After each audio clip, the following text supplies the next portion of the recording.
Hello, everybody.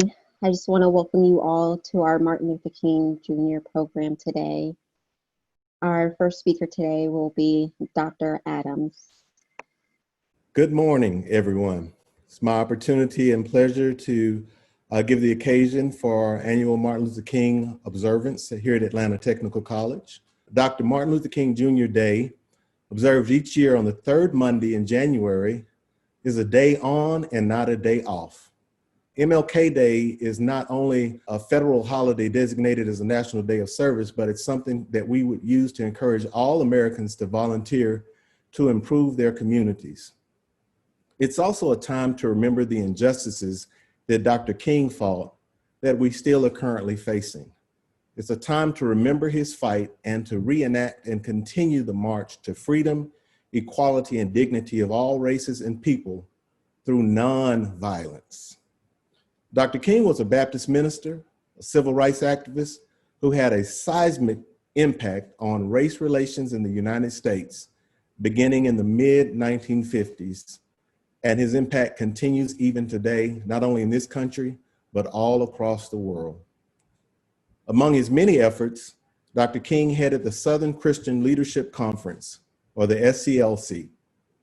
Through his activism and inspirational speeches and action, he played a pivotal role in ending the legal segregation of African-American citizens in the United States, as well as the creation of the Civil Rights Act of 1964 and the Voting Rights Act of 1965.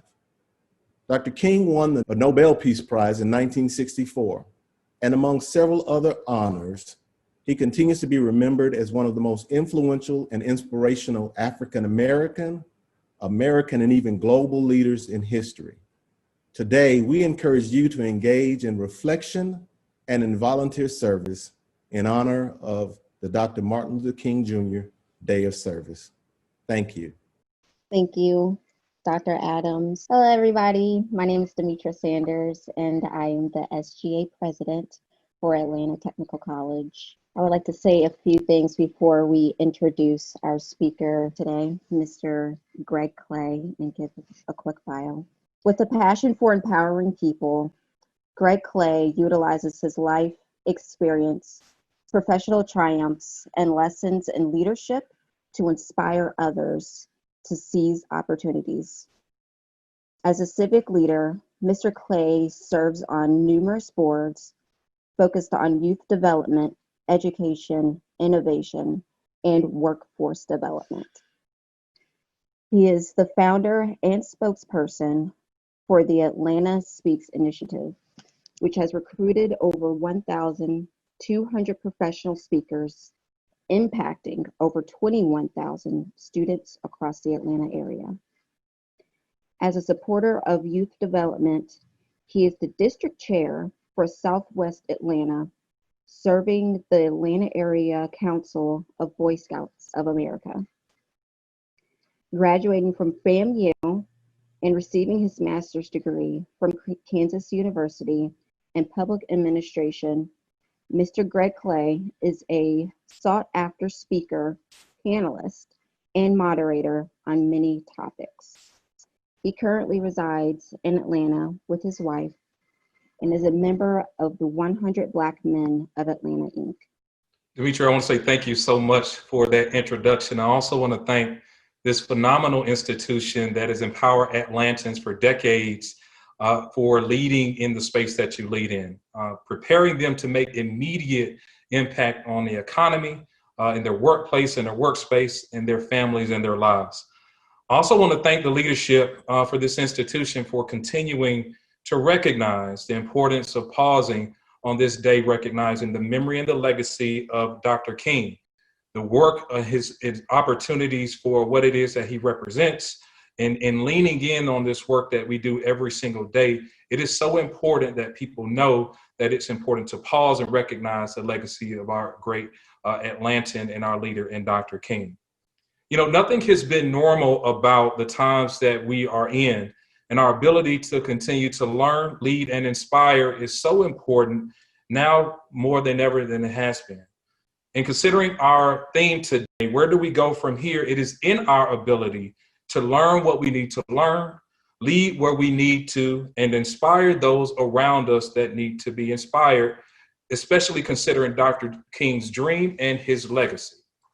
You see, our ability to not just learn those things technically appropriate for our careers and our professions, but our necessity to learn from our history, from the lessons of the past, and most importantly, the present, and those things that set our destination going forward. Because if you don't know your past, we are certainly doomed to repeat it. And if we are full to recognize, or we fail to recognize the present, we will miss opportunities to make ourselves and our communities better. Dedicating ourselves to knowing what's important and leaning on those things you know will give you the understanding and the confidence to push forward through the challenges, allowing you to obtain the challenges and the opportunities that are in front of you to consider success. It enables you to tell your story and the things that the world needs to know about you and all the important things that you will do going forward. So the narrative of who you are and who you represent, that it represents a total truth not fabricated or exploited by those that don't understand your narrative or your story. That is why it's also gravely important for you to opt into leadership. This world needs you, your voice and your words. It needs you to lead with your head and your heart in discipline, leaving folks with their dignity, but a communication birth and this narrative birth in the essence of the things that you believe in. My ask of you is to lead and serve in your community with your time, your talent, and your treasure, never forgetting your story and where you are from. Your leadership is needed, and your presence is also needed in a very, very practical way. Yes, we need you on timelines on social media, but we also need you in the trenches.